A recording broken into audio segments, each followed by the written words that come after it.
We all live on Kingswood Estate in West Dulwich, South London. In the middle of our estate is a historical house called Kingswood House. It's surrounded by Dulwich woods. Over the years, the woods has had many different uses, from an army base to walking your dog. We're just approaching now the entrance up into Sydenham Hill and Dulwich Woods. There's about 60 acres of woodland here, which is a very big amount of woodland considering we're right, in the middle of London. Half of the wood is owned and managed by the Dulwich Estate, which is a part of the college.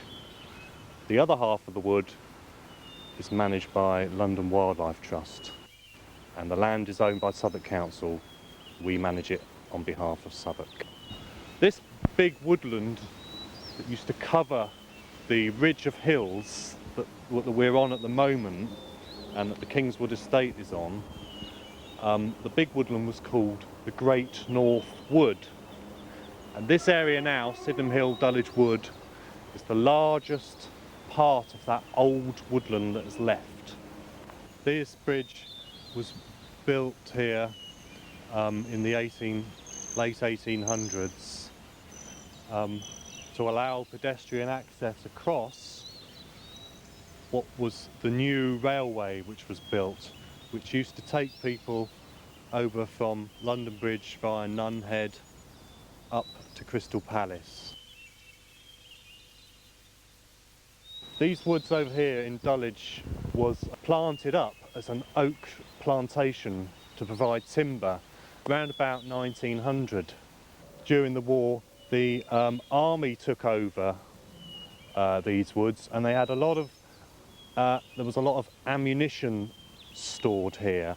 There's still a few foundations left of the buildings they put up to store the ammunition. When the army took over, the Dulwich Estate were really concerned that the army were going to start nicking their trees, chopping them down and, using them for firewood or stuff. So the Dulwich Estate marked every tree and kept a record so that when the army handed it back, they could check back and see that all the trees were there. What kinds of trees and plants live in? Most of the big trees here are all oak trees, but there'll also be stuff like wild cherry trees, rowan, ash, beech, hazel, called wood anemone, wild garlic, quite a wide array of plants that tell us that these woods are old, because these sort of plants, they can't really just establish overnight. Part of my job, as well as managing the site, I also do a number of walks, guided walks throughout the year, varying from sort of wildflower walks to bird walks, fungi walks. I have things like an art club that meets here every month. So there's lots of things people that can come along to if they've got an interest. Well, if you come down here over a weekend, you'll see a lot of families, a lot of people walking round, just relaxing, getting out of the sort of hubbub of the street where they live.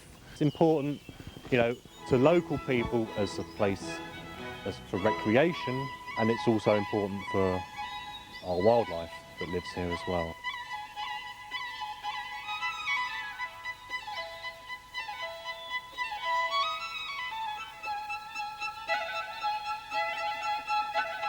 In 1811, a man called William Vizard, who was a wealthy solicitor, took a lease from Dulwich College, which owned the land, and built himself a house here, which he called Kingswood Lodge.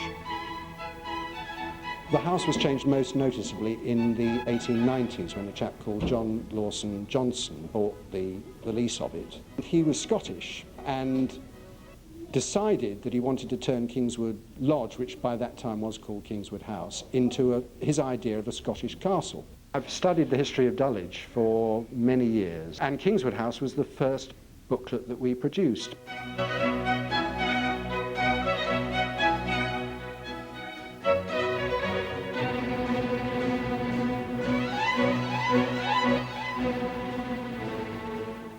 Kingswood House is owned by London Borough of Southwark and I manage it on their behalf.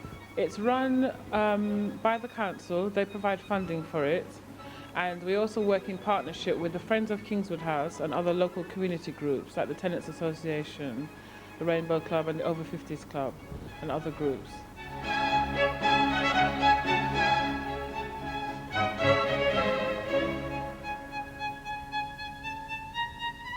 I think Kingswood House is versatile. It has lots of things for us to do, like with the children and like young people, there's a library for us. With younger children, like toddlers, there's a nursery. And for the older people, above 60, there's bingo.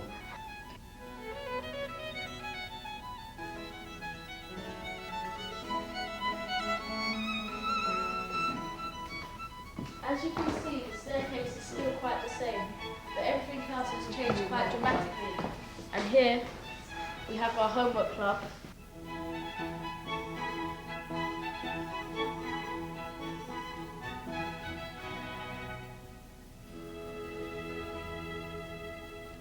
This is the first floor landing of Kingswood House.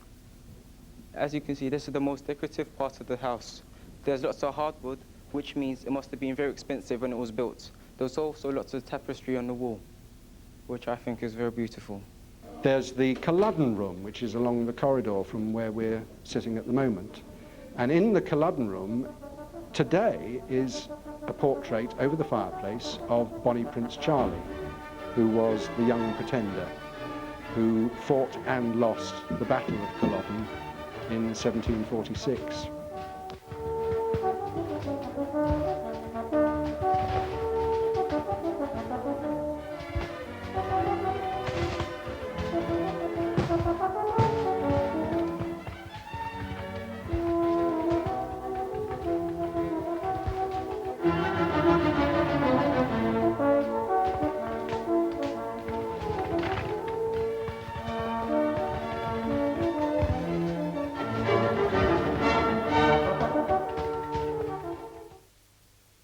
How long have you been living around Kingswood House? Well, most of my life, really. I was under parlour maid. That means you're waiting at table, serving at table. And I had a lady who was the head parlour maid, and then I was the under parlour maid, so I did what she told me to do. Can you tell us a little bit about how it's changed in the past 30 years? Oh, yes, that changed a lot. It was more like a country estate, really. There was fields each side, and as I say, they had, and all the school sports were held here in those days. And they kept a couple of cows here. This is a picture of where the shops are. Well, looking back, it was a good life. I enjoyed it, and the food was very good. This is a picture of Lord Vestey. They were quite nice people to work for. The only thing about it was a bit of a lonely life for a child, like myself, as I was when I first came here, because they're all big houses around here. I think the building's very nice. It's a bit like a castle. If this house wasn't here, it would take a piece out of everyone. The vandalism, I think it's wrong. And like, before that, I didn't really care, but after the youth video, I found out lots of things about it. It really hurts to see vandalism around the Kingswood House. I've learnt quite a lot about the people that lived here and a bit about how it's changed around here. The woodlands used to be around here, but they're not. It's an industrial estate going around the house now. And I learnt about the people that used to live here. Lord Vestey used to live here. The man that invented Bovril used to live here. And Bonnie Prince Charles. Now you know how important the house is, not just to us, but everyone living in the area. We hope that if you're in the area, you'll pop in and have a look too.